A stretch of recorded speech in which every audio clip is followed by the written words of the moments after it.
Assalamualaikum warahmatullahi wabarakatuh. Selamat datang di Pendidikan Calon Guru Penggerak Angkatan 6 Kabupaten Darmasraya.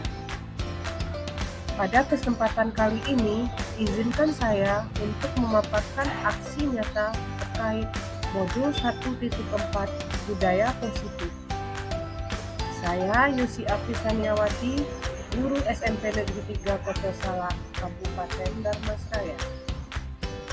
Dan perkenalkan, pengajar praktik saya, Ibu Vivi Risanti, SAG MPD. Fasilitator saya, Bapak Edi Kurniawan Nurdin, SPD GR. Dan izinkan saya memaparkan rancangan tindakan untuk aksi nyata modul 1.4 Budaya Positif. Dan izinkan saya memaparkan rancangan tindakan untuk aksi nyata modul 1. Latar belakang. Kesadaran akan penerapan disiplin diri siswa belum berdasarkan motivasi internal. Posisi kontrol guru pun belum sampai pada tahap manajer, melainkan sebagai penghukum dan pembuat siswa merasa bersalah. Sebagai pendidik, tujuan kita adalah menciptakan siswa-siswa yang memiliki disiplin diri sehingga mereka bisa berperilaku dengan mengacu pada nilai-nilai kebajikan universal dan memiliki motivasi internal. Siswa yang memiliki disiplin diri berarti mampu bertanggung jawab terhadap apa yang dilakukannya. Tujuan aksi nyata. 1. Terwujudnya visi sekolah melalui penerapan budaya positif. 2. Terbentuknya karakter disiplin yang kuat. 3. Menumbuhkan dan membiasakan budaya positif dengan keyakinan kelas. 4. Menguatkan peran sebagai guru penggerak melalui penerapan restitusi dan posisi kontrol sebagai manajer. Pola ukur aksi nyata ini adalah 1. Terbentuknya keyakinan kelas sebagai landasan dalam memecahkan permasalahan yang ada di kelas. 2. Keyakinan kelas ini dibentuk dan disepakati oleh peserta didik bersama wali kelas. 3. Konsistensi peserta didik dan wali kelas dalam menjalankan keyakinan kelas. 4. Teraplikasinya proses segitiga restitusi dalam membantu siswa dengan posisi kontrol sebagai manajer. Lini masa tindakan. 1. Membuat perencanaan aksi nyata dan mengkomunikasikannya kepada kepala sekolah. 2. Melakukan revisi perencanaan jika diperlukan sebagai hasil konsultasi dengan kepala sekolah. 3. Mengimbaskan materi budaya positif dan mengkomunikasikan tindakan aksi nyata kepada wali kelas dan rekan sejawat. 4. Melakukan kegiatan pembentukan keyakinan kelas. 5. Mendokumentasikan setiap kegiatan. 6. Melakukan kolaborasi dan sharing dengan wali kelas dan rekan sejawat berkaitan strategi membangun budaya positif di kelas. 7. Melakukan layanan restitusi. 8. Penerapan disiplin positif. 9. Mengevaluasi dan refleksi kegiatan tindakan aksi nyata dalam rangka memudayakan kebiasaan positif di sekolah. Dukungan yang dibutuhkan dalam kegiatan aksi nyata ini adalah 1. Dukungan dari kepala sekolah dan rekan sejawat sesama guru dan juga siswa agar tindakan dapat berjalan dengan sempurna dan menyeluruh ke seluruh siswa. 2. Sarana dan prasarana dalam melaksanakan kegiatan. 3. Dukungan orang tua atau wali murid dalam menumbuhkan budaya positif di rumah. Adapun kegiatan aksi nyata ini, dalam pengimbasannya saya lakukan dalam 2 macam kegiatan, yaitu pengimbasan langsung di sekolah tempat saya mengajar dan juga melakukan webinar budaya positif pada komunitas MGMP Bahasa Inggris Gugus 2 Kabupaten Darmasraya. Bismillahirrahmanirrahim. Assalamualaikum warahmatullahi wabarakatuh. Yang sama-sama kita hormati Bapak Kepala SMP Negeri 3 Kotosala, yang sama-sama kita hormati Bapak Wakil Kepala SMP Negeri 3 Kotosala, dan selanjutnya terima kasih banyak kepada Bapak Ibu yang telah hadir pada diseminasi modul 1 budaya positif saya kali ini. Kemudian puji dan syukur kehadirat Allah Subhanahu wa taala yang telah melimpahkan rahmat dan karunia-Nya sehingga kegiatan ini hendaknya berjalan lancar dari awal sampai akhir. Amin. Selanjutnya salawat beriringan salam tak lupanya kita hadiahkan buat arwah Nabi besar Muhammad SAW yang telah membawa kita umatnya dari zaman jahiliyah ke zaman berilmu pengetahuan seperti sekarang ini. Baiklah Bapak Ibu semuanya, hari ini saya ingin mengimbaskan materi yang telah saya pelajari pada modul 1 Guru Penggerak Angkatan 6, yaitu tentang budaya positif. Kemudian sebelum kita memulai acara, sebaiknya karena sudah beraktivitas dari pagi, kita lakukan sebuah ice breaking terlebih dahulu ya, biar tidak terlalu tegang sekali atau kita bisa mengikuti kegiatan ini dengan enjoy. Silakan ya Bapak Ibu.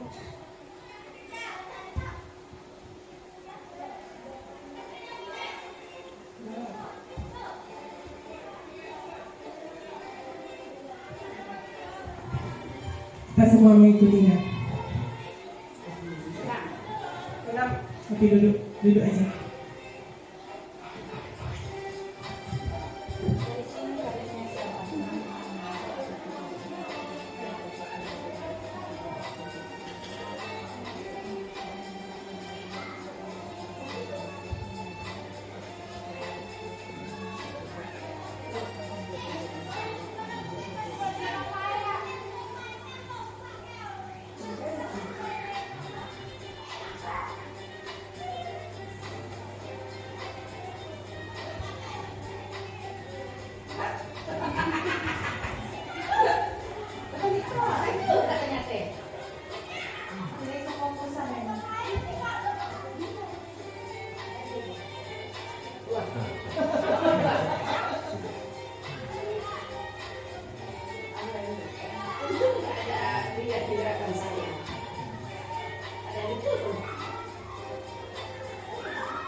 Nanti Bu terakhir ya.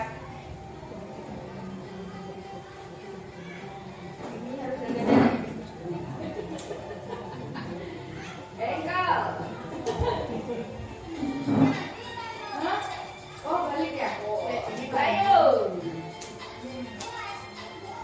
Kan beda artinya kan? Nanti kalau masuk jadi kamu tak tahu. Ya ini kayaknya yang gitu. Ini kan, refleksi ini.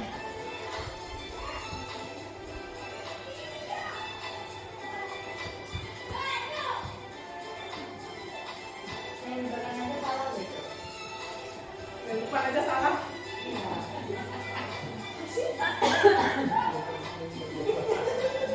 Senang otak.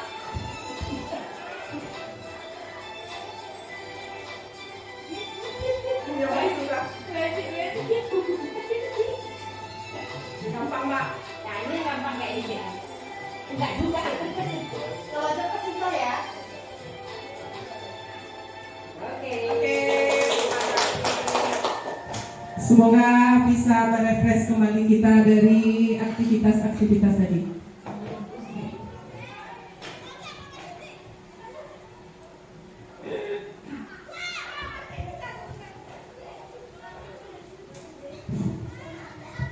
Baiklah Bapak Ibu, kali ini yaitu tentang aksi nyata modul 1.4 budaya positif, yaitu menyebarkan pemahaman dan pengalaman penerapan budaya positif. Saya Yosi Afri Sanyawati, calon guru penggerak Angkatan 6 Kabupaten Dharmasraya.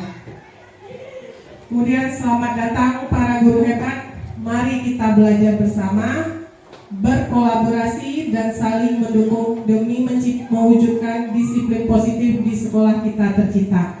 Saya berdiri di depan ini bukan menggurui, tapi kita saling sharing tentang disiplin positif dan penerapannya di sekolah kita.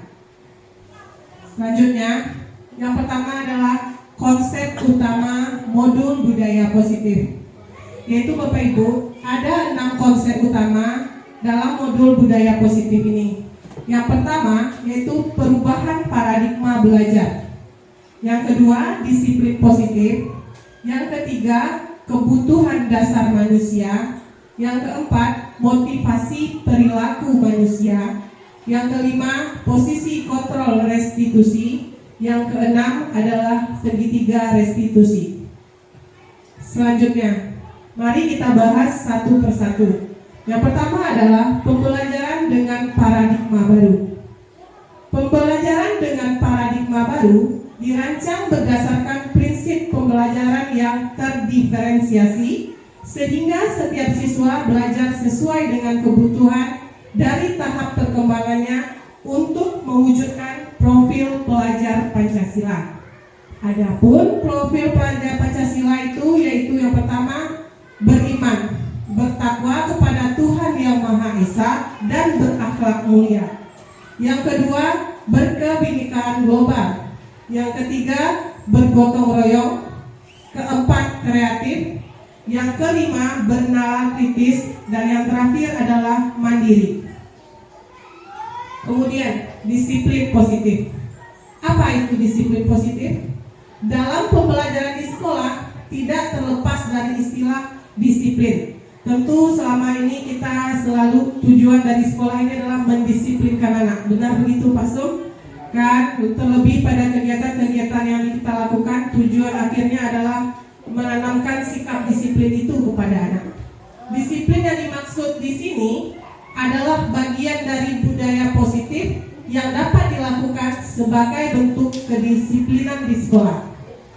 Jadi disiplin positif itu adalah seseorang yang memiliki disiplin diri, berarti mereka bisa bertanggung jawab terhadap apa yang dilakukannya karena mereka mendasarkan tindakan mereka pada nilai-nilai kebajikan universal.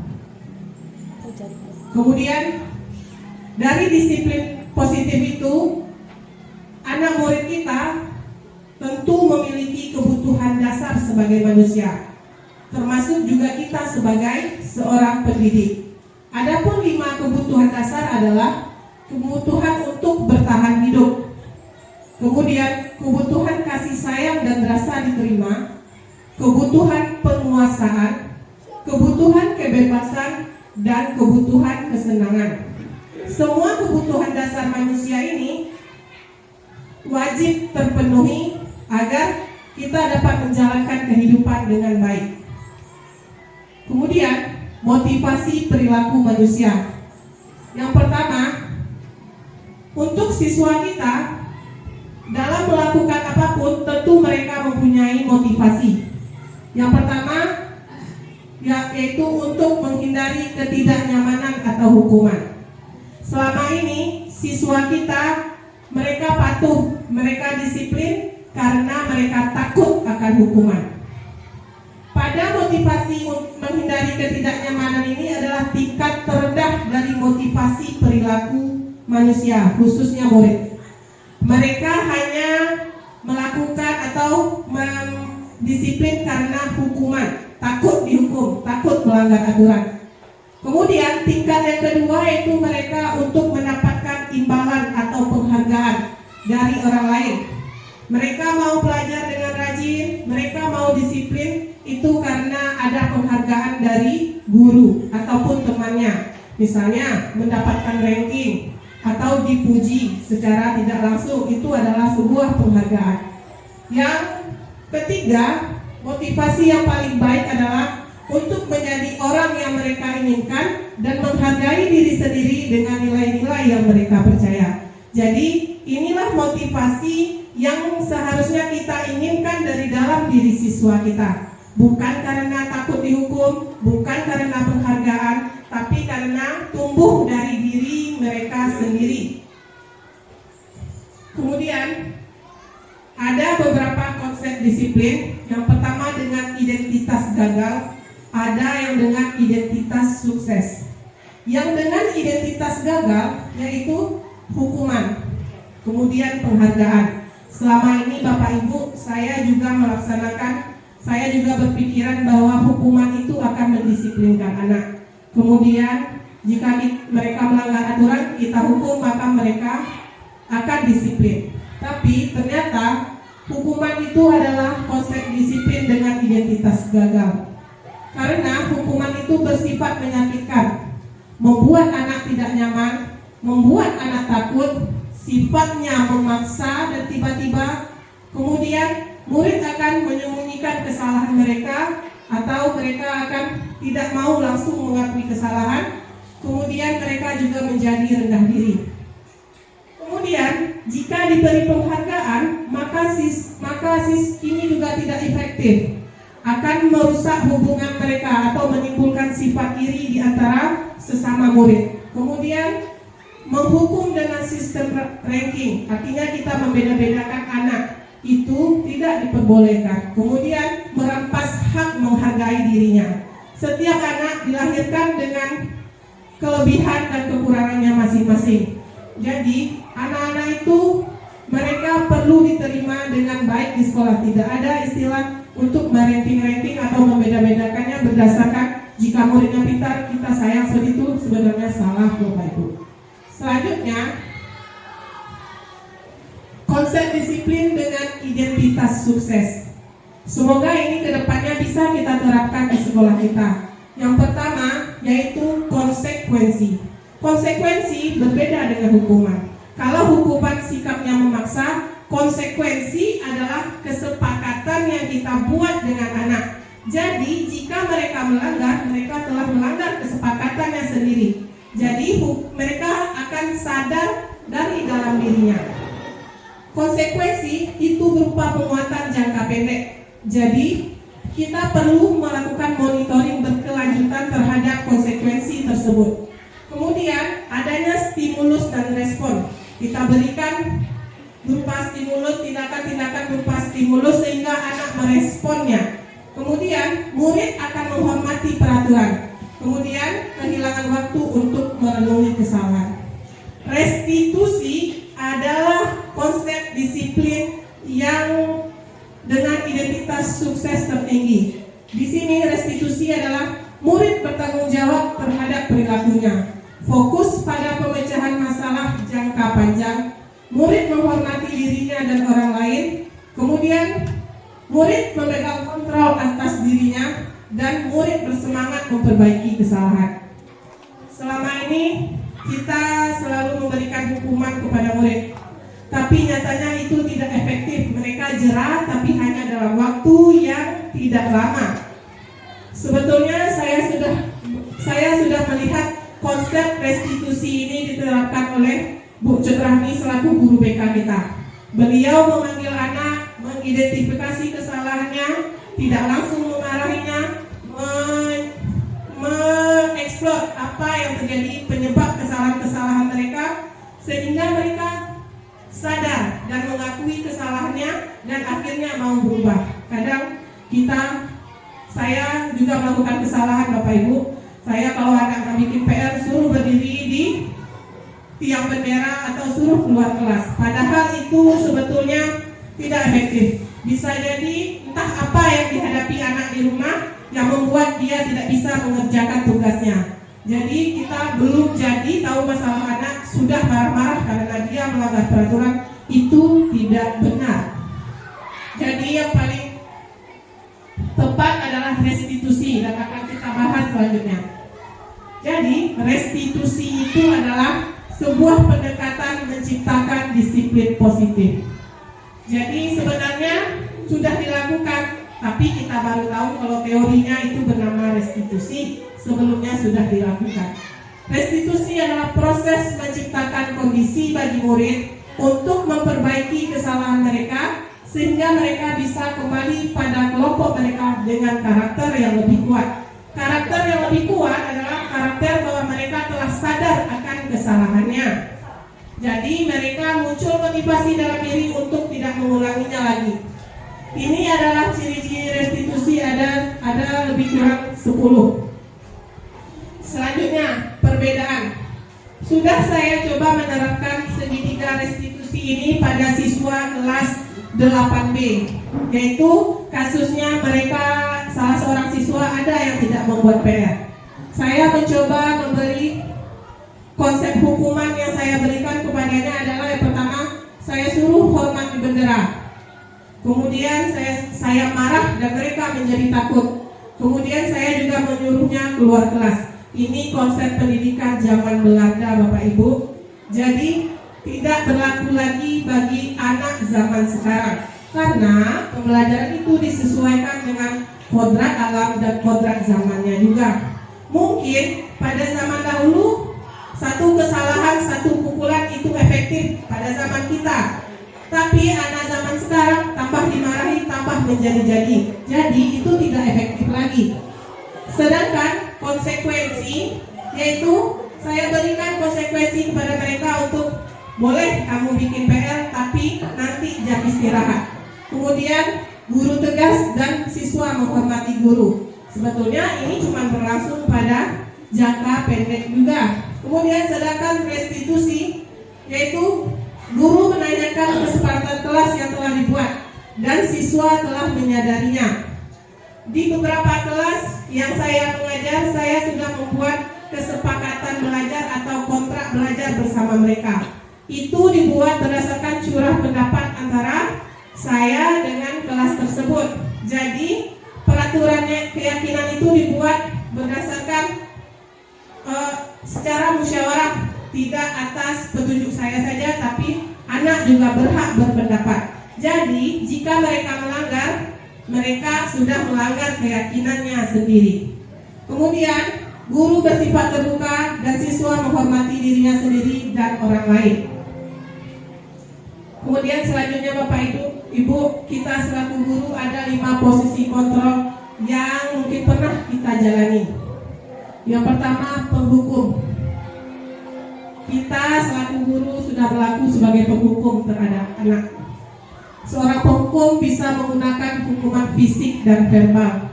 Kita bisa menghukum fisiknya dengan menyuruh membersihkan WC, hormat di bendera, lari keliling lapangan, atau keluar kelas. Sedangkan kadang-kala kita juga menghukum mereka dengan kata-kata kita yang kurang memotivasi, bahkan bisa menjatuhkan pribadi anak itu.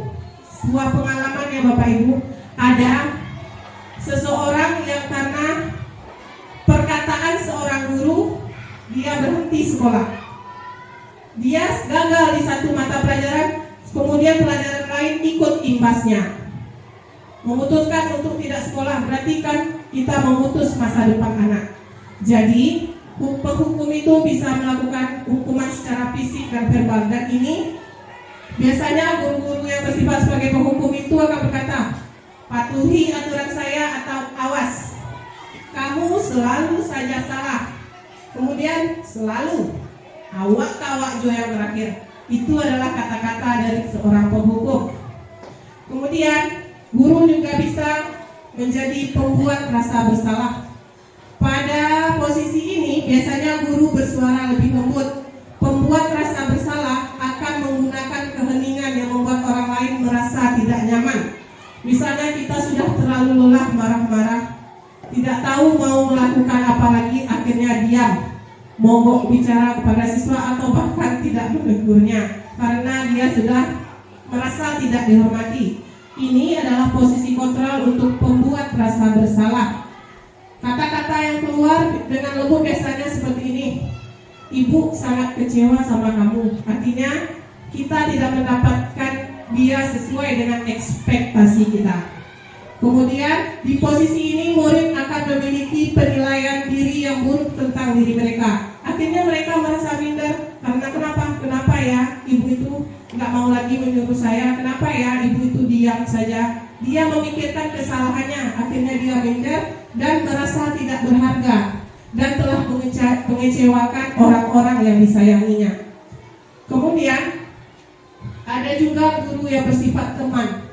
Guru pada posisi ini tidak akan menyakiti murid, namun akan tetap berupaya mengontrol murid melalui persuasi atau ajakan. Posisi teman pada guru bisa negatif maupun positif. Posisi di sini berupa hubungan baik yang terjalin antara guru dan murid. Guru di posisi teman menggunakan hubungan baik dan humor untuk mempengaruhi seseorang.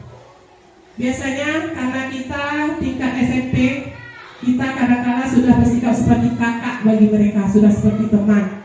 Jadi ada hubungan baik yang dibina, itu ada juga negatifnya, mereka lebih merasa tidak apa-apa jika melakukan kesalahan kepada kita. Kemudian yang keempat adalah sebagai pemantau, yaitu seperti pengawas. Kita hanya memantau murid, mengawasi tanpa memberikan tanggapan apapun kepada mereka. Kalau mereka salah, kita akan berkata seperti ini, ayo peraturannya apa? Tahu kamu salah kan? Itu adalah kalimat-kalimat dari pemantau atau pengawas. Kemudian ini posisi yang terbaik, yaitu sebagai manajer. Manajer adalah posisi di mana guru berbuat sesuatu bersama dengan murid, mempersilahkan murid mempertanggungjawabkan perilakunya, mendukung murid agar dapat menemukan solusi atas permasalahannya sendiri. Jadi, kita selaku manajer, kita bimbing murid kita. Misalnya, saya sudah menerapkan kepada salah satu siswa yang hari itu, kebetulan hari Senin, dia tidak mengenakan topi dan dasi. Tapi dia tetap ikut upacara. Akhirnya dipanggil dan saya menanyakan, apa alasannya tidak menggunakan topi dan dasi? Bukan langsung menghukumnya. Kemudian dia menjawab, apa Bu? Dasinya pendek, kalau saya pasang itu gantung, saya malu katanya. Ternyata itu masalah sebenarnya, dasinya dibawa tapi pendek, dia malu untuk memakainya. Kemudian saya mengatakan kepadanya, apakah kamu sadar dengan kesalahanmu? Ya Bu, saya menyadari kesalahan saya. Kemudian dia juga minggu depan saya tidak akan mengulanginya. Tanpa saya suruh, dia sudah menyadari kesalahan dan mau memperbaiki kesalahannya. Jadi, jika kita memanggil anak, menghukumnya di depan teman-temannya, itu bisa menjatuhkan mentalnya, dan itu tidak baik sebenarnya.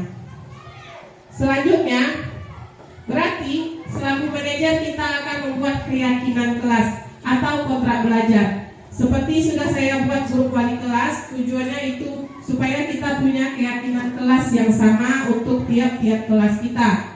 Keyakinan kelas ini akan merujuk kepada disiplin positif yang muncul. Keyakinan kelas dibuat dengan anak, berdasar dengan anak, dengan guru, kepala sekolah, dan beberapa pihak sekolah yang terlibat. Mengapa keyakinan kelas? Mengapa tidak peraturan kelas saja? Mengapa sekarang ada sebuah pertanyaan? Mengapa kita memiliki peraturan tentang penggunaan helm saat mengendarai motor? Kenapa kita pakai helm kira-kira saat mengendarai motor? Untuk keamanan. Untuk apa lagi Pak? Yang penting adalah untuk keselamatan. Benar nggak? Jika terjadi sesuatu, maka helm tentu untuk keselamatan bagi kita ketika berkendara. Begitu juga keyakinan kelas. Nilai-nilai keselamatan inilah yang kita sebut dengan keyakinan. Dan ini lebih memotivasi seseorang dari dalam.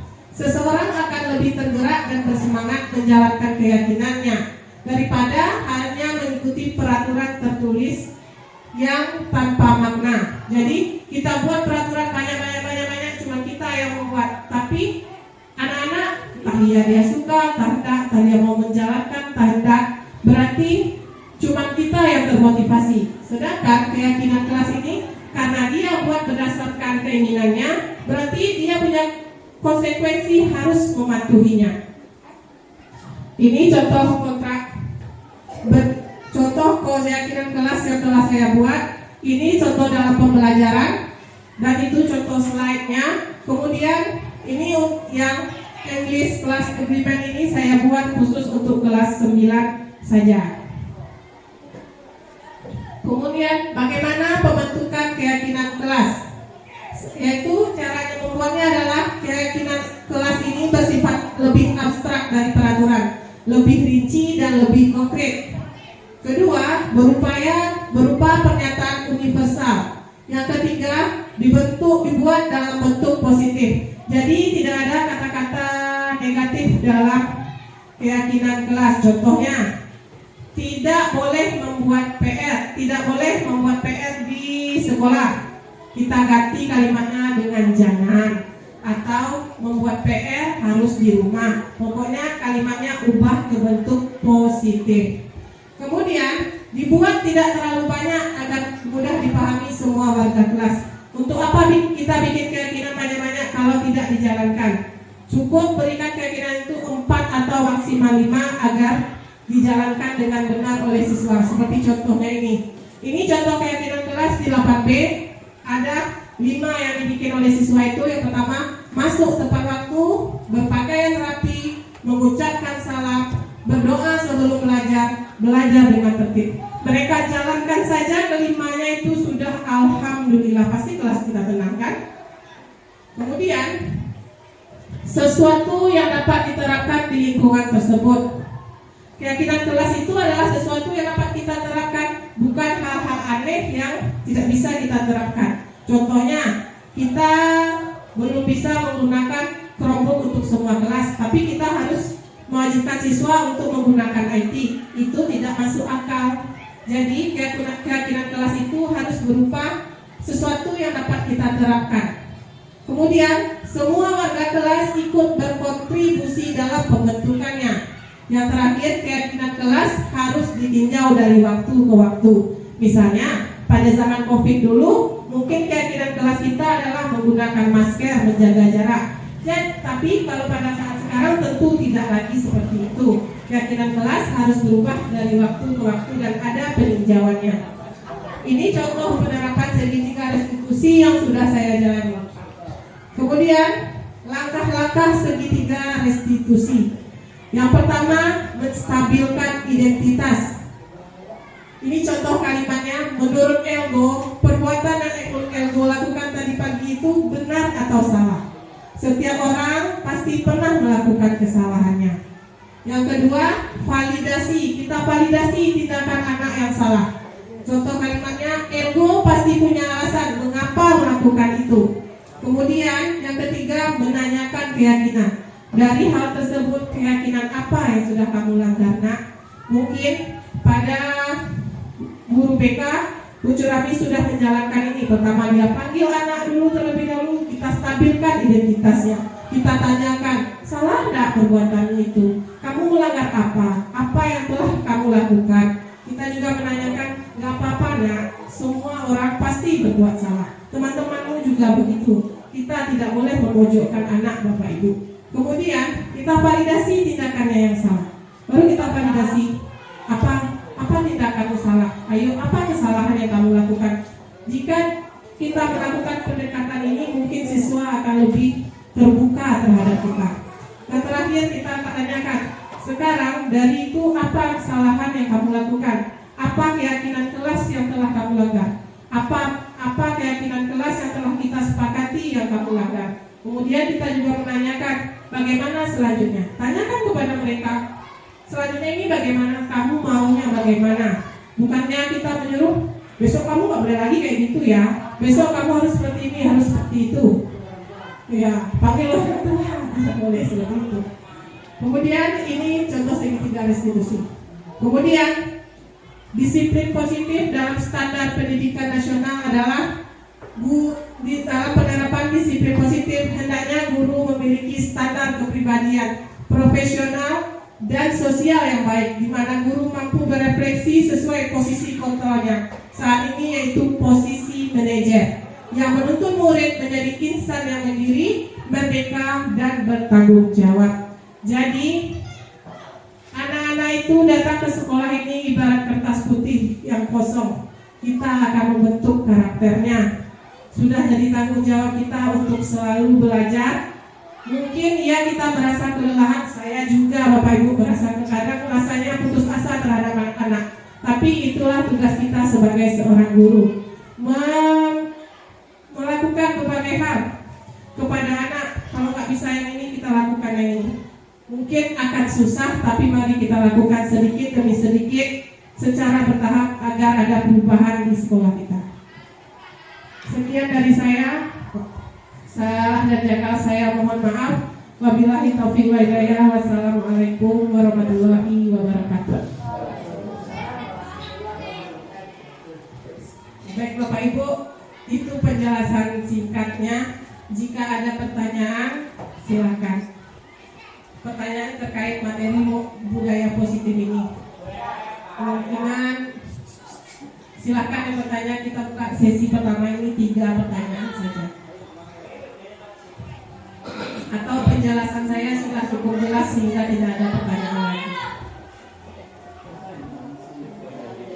Gimana Pak Andi? Ada pertanyaan? So far is so good. Pasar? Ya. Silakan Pak.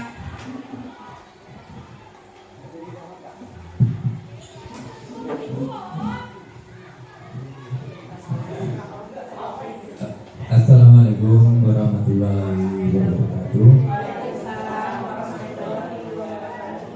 Perkenalkan, nama saya Sartono, guru matematika. Materinya cukup menarik, yaitu budaya positif, terutama berkenaan dengan disiplin sekolah. Yang ingin saya tanyakan, budaya positif atau disiplin positif ini kira-kira mana lebih baik diterapkan dalam kegiatan PDM di kelas atau diterapkan di luar kelas, terutama di sekolah?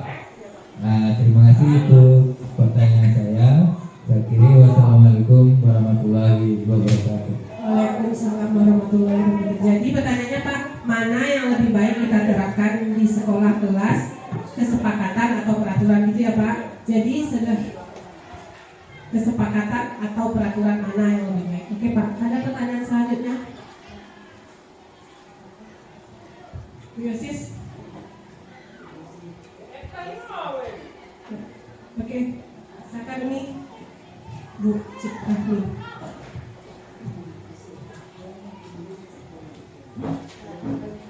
Assalamualaikum warahmatullahi wabarakatuh.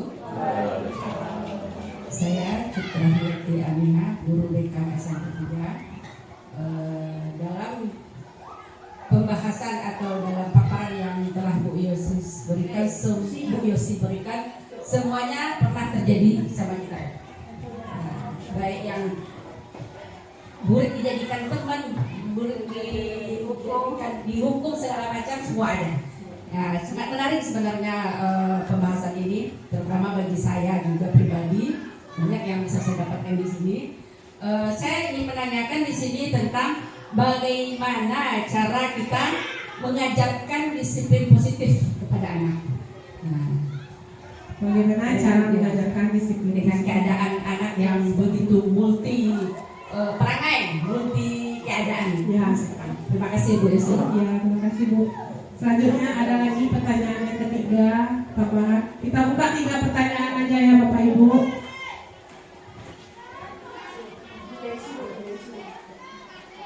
Ya,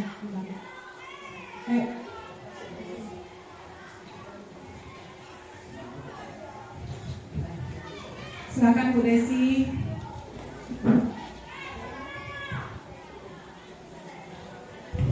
Baik, terima kasih. Assalamualaikum warahmatullahi wabarakatuh.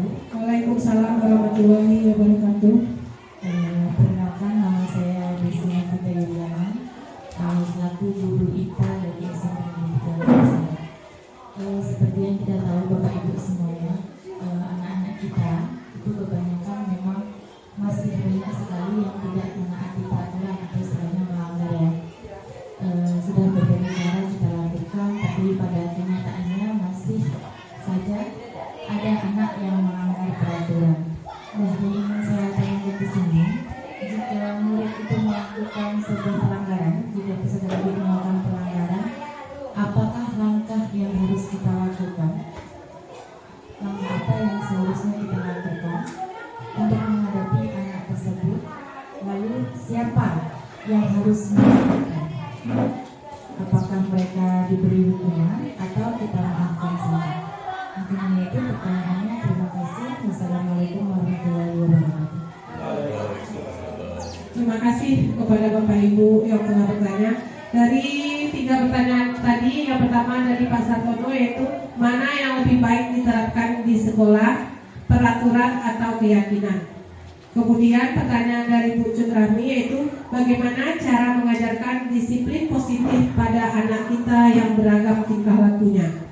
Kemudian yang ketiga dari Bu Desi, yaitu jika siswa kita melakukan pelanggaran, apa langkah kita selanjutnya? Kita maafkan atau kita hukum atau kita biarkan saja? Siapa yang paling berhak untuk mengingatkan? Baiklah Bapak Ibu, saya akan mencoba menjawab satu persatu pertanyaannya. Yang dari Pak Sartono, yaitu mengapa tidak peraturan, mengapa keyakinan kelas? Menurut saya Pak, yang lebih baik adalah keyakinan kelas. Karena keyakinan kelas itu lebih memotivasi seseorang dari dalam. Berarti keyakinan itu berasal dari dirinya. Kita akan membuat keyakinan itu berdasarkan kolaborasi kita dengan siswa. Sedangkan peraturan itu pada umumnya bersifat memaksa dan hanya dari guru. Jadi kita lebih kepada keyakinan atau kesepakatan. Itu merupakan kunci disiplin positif. Sesuai dengan namanya, kesepakatan adalah proses berkesinambungan, dipengaruhi oleh semua pihak yang berkepentingan, yaitu guru, siswa, kepala sekolah, dan wakil kepala sekolah. Kemudian dijalankan dengan konsisten, tapi direfleksikan dengan penuh keterbukaan. Itu kira-kira Pak. Jadi lebih baik keyakinan daripada peraturan, gitu ya Pak. Kemudian pertanyaan dari Bu Rahmi, yaitu bagaimana cara mengajarkan disiplin positif pada anak kita yang beragam tingkah lakunya. Yang pertama tentu kita kenalkan disiplin itu sejak dini, sejak mereka kecil. Sebenarnya peran orang tua juga sangat mempengaruhinya. Jadi kita harus berkolaborasi dengan orang tua untuk mengenalkan disiplin kepada anak. Yang kedua, kita diskusikan setiap aturan dan kesepakatan yang kita buat dengan anak. Kita berikan konsekuensi yang logis. Konsekuensi yang logis itu maksudnya yang bisa diterima akal, yang bisa bukan hukuman, konsekuensi itu yang tidak memberatkan mereka. Dalam agama pun kita seperti itu ya Pak. Kalau mau memberikan hukuman atau mengajarkan sesuatu pada anak, jika salah, yang dipukul kakinya Pak, bukan anggota tubuh yang lain. Kan seperti itu. Kemudian kita juga bersikap tegas, bukan marah. Kalau marah berarti kita merepet-repet terus seperti itu, mereka bosan. Kita hanya bersikap tegas sehingga mereka merasa hormat, merasa tidak kalau mereka merasa alah nanti habis marah-marah dia pasti baikan lagi. Tidak seperti itu. Kita harus membuat mereka merasa hormat kepada kita. Kira-kira seperti itu yang unik. Selanjutnya pertanyaan dari Bu Desi. Jika murid melakukan pelanggaran, apa langkah kita? Siapa yang mengingatkan? Apakah mereka kita beri hukuman atau kita memaafkannya saja? Selama ini kebiasaan kita adalah kita maafkan. Kita langsung memaafkan atau membuat mereka tidak nyaman tanpa mereka berpikir tentang kesalahannya. Perhatian kita cenderung pada kesalahan yang dilakukan daripada mencari cara bagi mereka untuk memperbaiki diri. Kita cuma ya udahlah maafkan, habis sampai di sini. Kalau mereka berjanji tidak mengulangi, ya sudah seperti itu biasanya. Seharusnya kita membuat mereka mencari cara untuk memperbaiki dirinya agar tidak melakukan kesalahan itu lagi. Salah satu caranya adalah terwujud disiplin adalah dapat dilakukan melalui segitiga segitiga restitusi tadi. Ada 3 langkah-langkah tadi yang harus kita lakukan. Kemudian setelah mereka melakukan proses segitiga restitusi itu, mereka akan kita kembalikan kepada kelompok mereka dengan karakter yang lebih kuat. Berarti karakter lebih kuat itu mereka tidak akan mengulang kesalahan itu. Begitu kira-kira Ibu. Masih ada pertanyaan Bapak Ibu? Bagaimana Pak Jek? Apa tanggapannya Pak Jek? Ada tambahan tanggapan dari Pak Jek Rinaldo tentang materi sosialisasi yang saya berikan? Silakan Pak Jek ke depan lah Pak Jek. Di situ tidak nampak. Di depan lah Pak, di sini Pak. Baik, terima kasih. Assalamualaikum warahmatullahi wabarakatuh. Kenalkan, nama saya Jeffrey Rinaldo, mengajar bahasa Indonesia kelas 8 dan kelas 9. Terkait dengan materi yang dipaparkan oleh Bu Yosi tadi, memang benar kita setuju ya kalau memang budaya positif ini memang sangat efektif dan sangat bagus jika diterapkan di sekolah kita.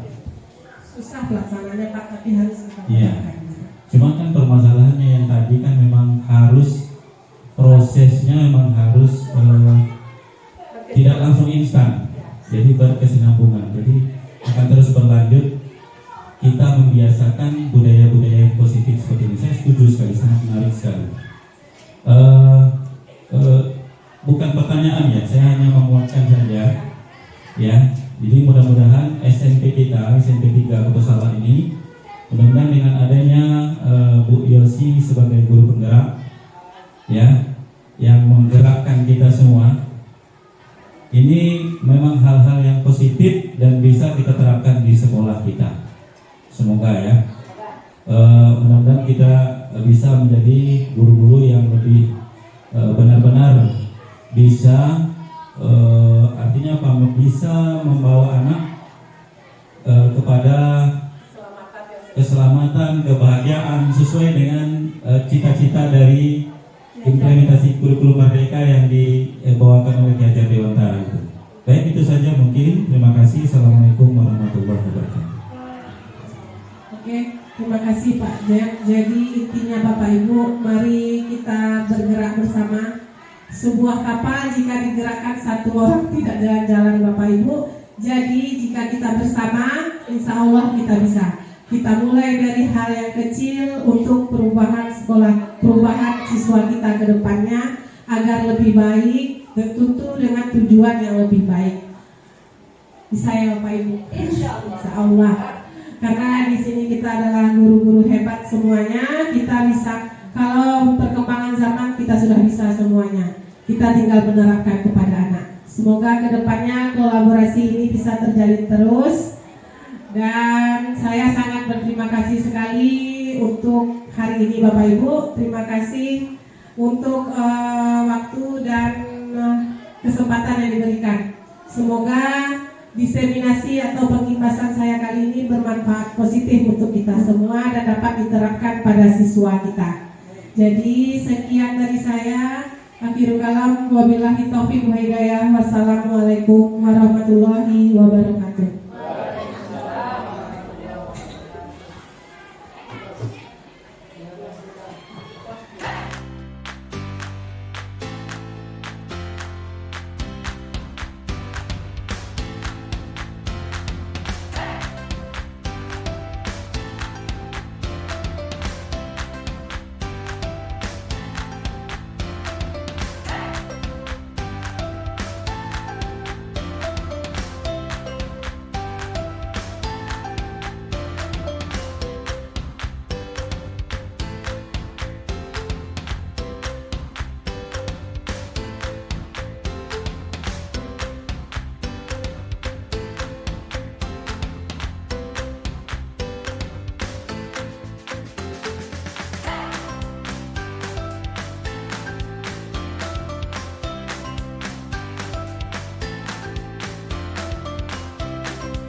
warahmatullahi wabarakatuh.